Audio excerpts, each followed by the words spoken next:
घरात सतत चिडचिडेपणा असतो, कोणाचं कोणासोबत जमत नाही, कर्जाचा डोंगर झालेला आहे, संतती घरात नाही, असली तरी ती नीट नाही, किंवा घरात सतत मुलीच होत आहेत, जन्माला येत आहेत, किंवा सतत मुलंच जन्माला येत आहेत, किंवा घरात सतत सतत भांडणं होतात, कोणाचं कोणासोबत पटत नाही, अशा गोष्टी म्हणजे पितरांच्या जे कोप झालेला असतो, त्या पितरांचा दोष आपल्या घरावर लागलेला असतो, म्हणून या गोष्टी घडत असतात. तर यासाठीच आपल्याला पितरांची सेवा करणे खूप महत्त्वाचं मानलं जातं आणि ती करायचीच आहे. बघा, आपल्याला आतापर्यंत माहिती नव्हतं कशी सेवा करायची, काय करायचं, पण बऱ्याच गोष्टी आपल्याला माहिती होत चालल्या आहेत. आपल्याला वेदांचं ज्ञान थोडंफार तरी मिळत चाललं आहे, शास्त्र ज्ञान मिळत चाललं आहे, म्हणून या गोष्टींचा फायदा घ्यायचा आहे, पितरांना तुष्ट करायचं आहे, त्यांना आपल्याला खुश करायचं आहे.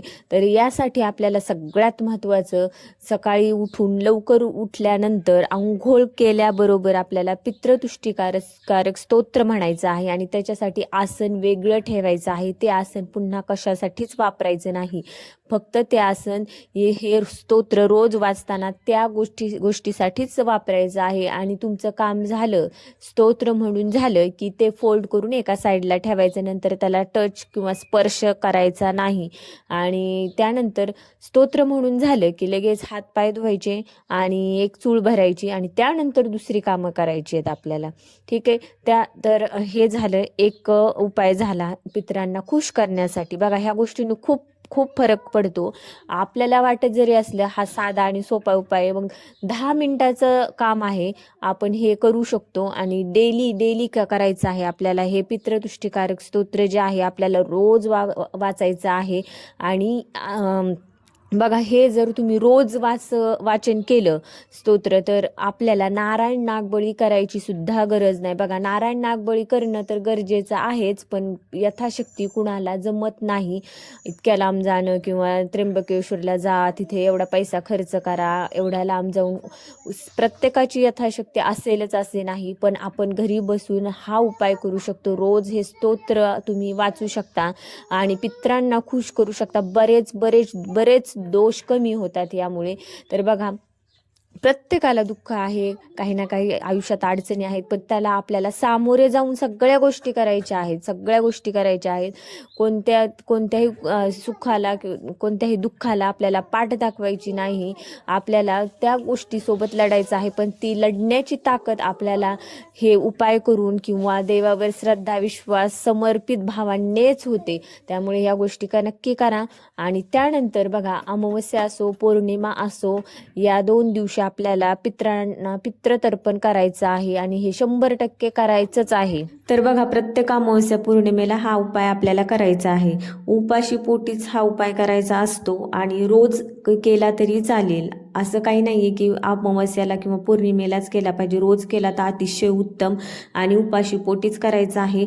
तर बघा, सकाळी सकाळी देखील तुम्ही हा उपाय करू शकता, कारण सकाळी आपण काही खाल्लेलं नसतं, तेव्हा करू शकता, किंवा 12-12:30 पर्यंत तुम्ही उपाशी राहू शकता आणि 12-12:30 वाजता तुम्ही हा उपाय करू शकता. तर बघा, तुम्हाला काय करायचं आहे, सकाळी करत असाल तर ठीकच आहे, आणि 12:30 पर्यंत उपाशी राहायचं आहे, 12-12:30 पर्यंत. आणि एका तांब्यामध्ये जल घ्यायचं आहे, पाणी घ्यायचं आहे, त्याच्यात थोडेसे काळे तीळ टाका आणि गीतेचा 7वा अध्याय म्हणायचा आहे किंवा वाचायचा आहे, किंवा तुम्हाला वेळ नसेल तर यूट्यूबला लावून द्या आणि उजवा हात त्या तांब्यावर ठेवायचा आहे. आणि हे काम झाल्यानंतर, म्हणजे गीतेचा 7वा अध्याय संपल्यानंतर, आपल्याला हेच पाणी आपल्याला दक्षिण दिशेला तोंड करून पितरांना समर्पित करायचं आहे, विसर्जन करायचं आहे, अर्पित करायचं आहे. बघा, आणि हे समर्पित करताना किंवा हे पाणी पितरांना अर्पित करत असताना पितरांना म्हणायचं आहे, हे पितरांनो, मी तुमच्यासाठी आजची सेवा केलेली आहे, गीतेचा 7वा अध्याय मी तुमच्यासाठी केलेला आहे आणि हा अध्याय किंवा ही सेवा मी तुम्हाला समर्पित करतो. आणि पाणी असं जल विसर्जित करताना किंवा अर्घ्य देताना तुम्ही म्हणायचं आहे, हे पितरांनो, मी तुम्हाला ही सेवा किंवा हे जल अर्पित करतो आणि तुम्ही संतुष्ट व्हा, हे 3 वेळेस म्हणायचं आहे आणि त्यानंतर हात जोडायचे आहेत. आणि बघा ही सेवा केल्याने घरात खूप खूप फरक पडतो.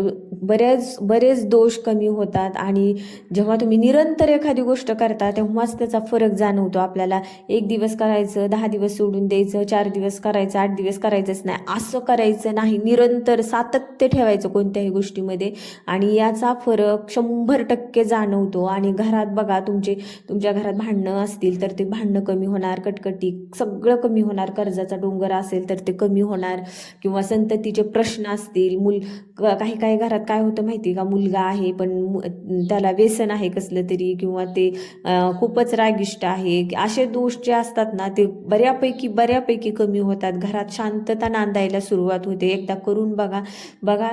आपल्या हातात सुख नाहीये, दुःख नाहीये, कर्माप्रमाणे आपल्याला मिळत असतं, जे नशिबात असतं ते होतंच. पण ह्या नशिबाची दाहकता, दुःखाची दाहकता जी असते ती कमी कशी करायची ह्याचे उपाय आपल्याकडे असते. ते पूर्णपणे बंद करणे किंवा ते पूर्ण नाहीसं करणे आपल्याच देवाच्याही हातात नाहीये. पण जेव्हा आपण असे उपाय करतो, देवाची भक्ती करतो, नामजप करतो, पूर्ण समर्पित भावाने सेवा करतो, देवावर श्रद्धा ठेवतो, विश्वास ठेवतो, तेव्हा ना या गोष्टींची दाहकता कमी होते. किंवा आपण जे देवासाठी केलेले आहे त्याच्यासाठी आपल्याला देव म्हणजे आपण जे करत आहोत, आपल्याला ज्या गोष्टी खूप सहन करायच्या असतात त्याची दाहकता कमी होते आणि बऱ्याच गोष्टी पेलण्याची किंवा सहन करण्याची ताकद देव आपल्याला देतो.